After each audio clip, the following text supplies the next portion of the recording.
Bom dia, irmãos. Mais uma vez nós nos encontramos para estudar a palavra de Deus.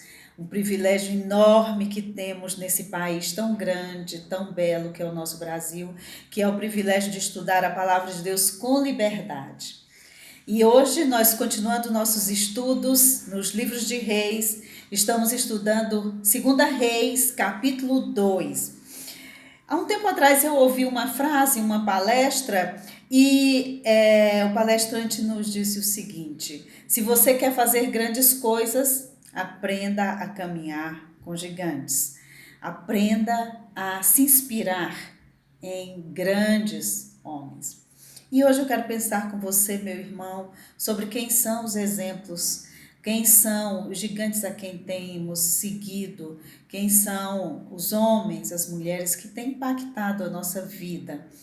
E o capítulo 2 de Reis, nos fala um pouco sobre isso. Vou ler somente os primeiros versículos, que são os versos de 1 a 6 de 2 Reis 2, que diz: quando estava o Senhor para tomar Elias ao céu por um redemoinho, Elias partiu de Gilgal em companhia de Eliseu. Disse Elias a Eliseu: fica-te aqui, porque o Senhor me enviou a Betel. Respondeu Eliseu: tão certo como vive o Senhor e vive a tua alma, não te deixarei. E assim desceram a Betel. Então os discípulos dos profetas que estavam em Betel saíram ao encontro de Eliseu e lhe disseram: sabes que o Senhor tomará hoje o teu Senhor, elevando por sobre a tua cabeça. Respondeu ele: também eu sei, calai-vos.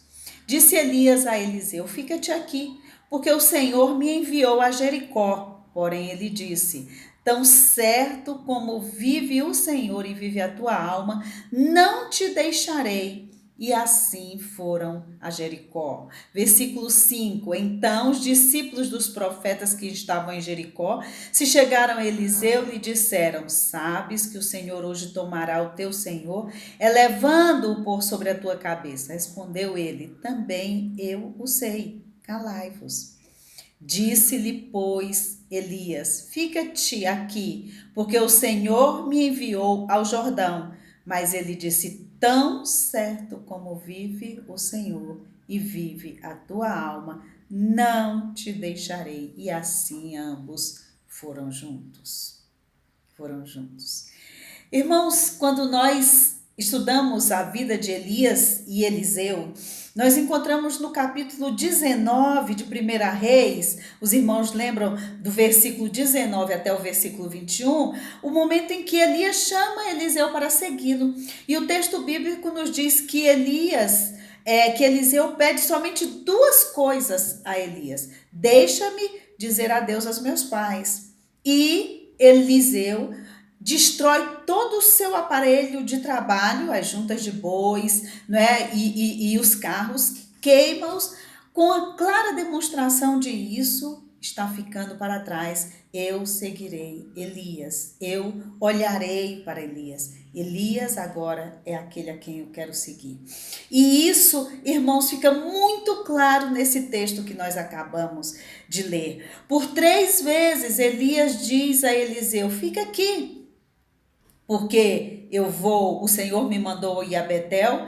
E Eliseu responde sempre da mesma forma a Elias: tão certo como vive o Senhor e vive a tua alma, eu não te deixarei. A segunda vez, Elias diz: fica aqui, porque o Senhor me mandou a Jericó. A terceira vez: fica aqui, porque o Senhor me mandou ao Jordão.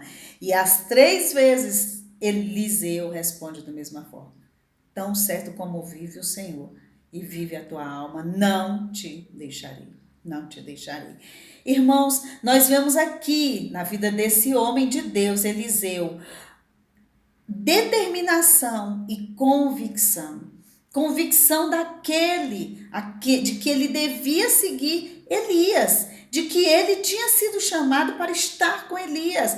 Convicção. E determinação, irmãos. Determinação quando nós olhamos exemplos. Seguir exemplos, irmãos, não é fácil. E você pode estar dizendo assim, irmã Marinésia, mas a irmã devia estar me orientando e orientando a igreja a seguir a Cristo. É verdade. E aí eu me lembro e lembro os irmãos de Paulo quando ele diz, sede meus imitadores, porque eu sou de Cristo. Então, Eliseu opta por seguir Elias, porque Elias era um seguidor de Cristo, de Deus, um seguidor do Deus de Israel. E no versículo 9, irmãos, desse mesmo texto, diz assim, havendo eles passado, Elias disse a Eliseu, pede-me o que queres que eu te faça, antes que seja tomado de ti. Disse Eliseu, peço-te que me toque por herança porção dobrada do teu espírito. Tornou-lhe Elias, dura coisa pediste. Todavia, se me vires quando for tomado de ti, assim se te fará. Porém, se não me vires, não se fará. Não se fará. Se você ficar comigo até o fim, se você seguir o exemplo, meu exemplo até o fim, se você for companheiro meu até o fim, assim se fará. O que Eliseu pediu a Elias? Ele pede porção dobrada do seu espírito. Não significa ao contrário do que muitas vezes nós vemos, pessoas dizendo que Eliseu queria ter mais poder que Elias. Não é isso, irmãos. Porção dobrada era o que o primogênito recebia. O primogênito recebia do pai porção dobrada em relação aos seus irmãos. O que Eliseu estava pedindo a Elias, eu quero ser reconhecido como o teu sucessor no ministério profético. É isso que eu quero, continuar o teu ministério de servir a Deus, de caminhar com Deus, de ensinar de Deus, de falar, de ser a boca de Deus no meio do seu povo. E aí você pergunta, como assim?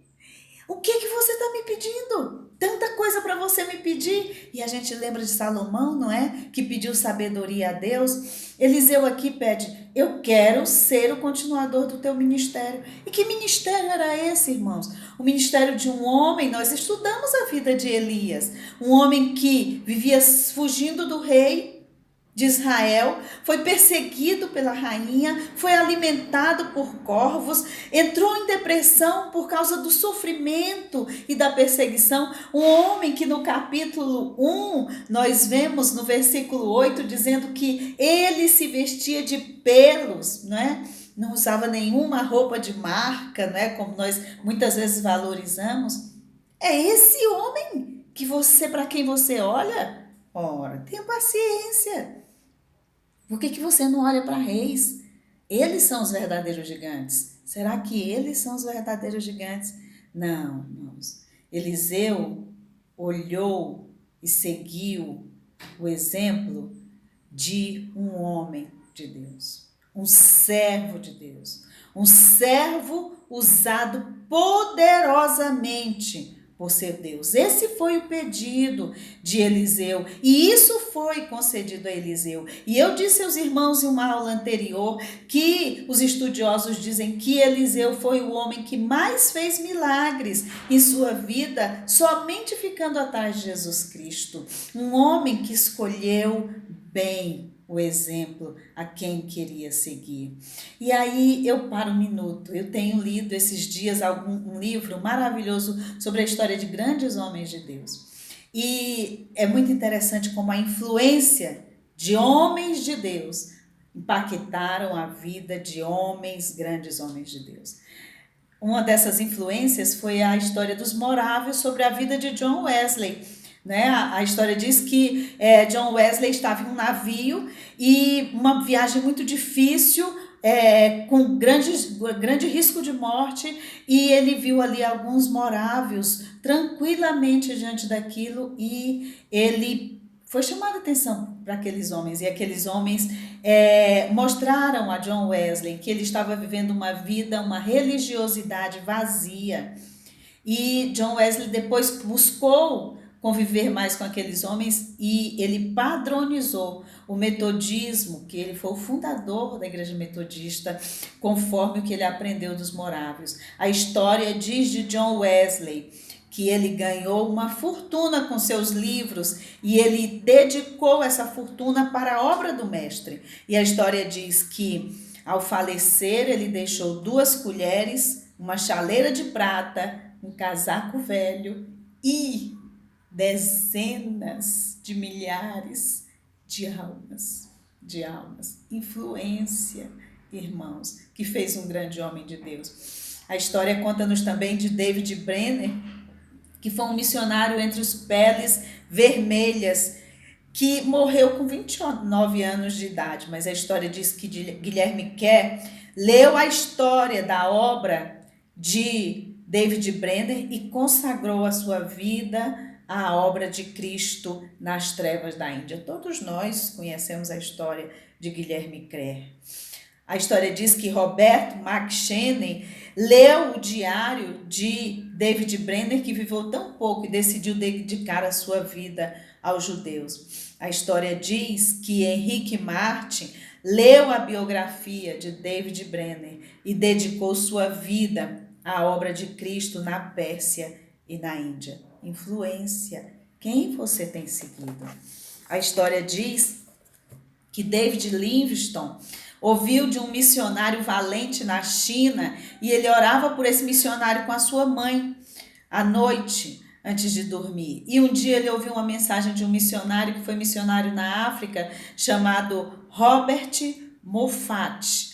E esse missionário disse: há uma vasta planície ao norte, onde tenho visto nas manhãs ensolaradas a fumaça de milhares de aldeias onde nenhum missionário ainda chegou. David Livingstone ouviu a história daquele homem e ele disse: eu irei imediatamente para a África. E David Livingstone foi para a África, de fato, como missionário. A história diz que o coração de David Livingstone foi enterrado na África e o seu corpo foi enterrado na Inglaterra, na abadia de Westminster. E o corpo de David Livingstone é o túmulo dele é um dos túmulos mais visitados ali. Por isso a história diz que seu coração está na África, seu corpo está na Inglaterra, mas a sua influência está no mundo todo. Querido irmão, quem tem sido influência em sua vida? A quem você tem admirado? A quem você desejaria e deseja imitar? Talvez os grandes artistas, dos homens famosos, não é? As mulheres belas, talvez os políticos poderosos, talvez, pela graça de Deus, homens de Deus. Quem você tem imitado? A quem você tem seguido? E agora, talvez a pergunta mais importante aqui, irmãos. Se seus filhos, sua família olharem para você, quem eles estarão imitando? Homens e mulheres de Deus?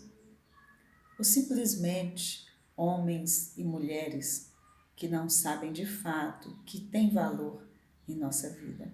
Eliseu seguiu um homem de Deus, ele quis ser um homem de Deus e por isso ele andou com um homem de Deus. Se você quer fazer grandes coisas, aprenda a caminhar com gigantes, aprenda a caminhar com homens de Deus. Deus abençoe sua vida, Deus abençoe que você seja uma influência abençoadora naqueles que caminham ao seu redor. Que você seja uma influência abençoadora, uma influência de Deus, que você possa dizer como Paulo, e eu também, sede meus imitadores, porque eu sou de Cristo. Lembre-se, nós estamos em plena campanha de missões estaduais. Se você tem uma oferta para missões estaduais, ligue para a igreja, ligue para o pastor, para a nossa tesoureira, e vamos dar um jeito de pegar esse dinheiro com você, para que depositemos para os nossos missionários, para que eles não passem um dia sequer de necessidade, porque nós estamos nos esquecendo deles. Não vamos nos esquecer. Deus abençoe sua vida.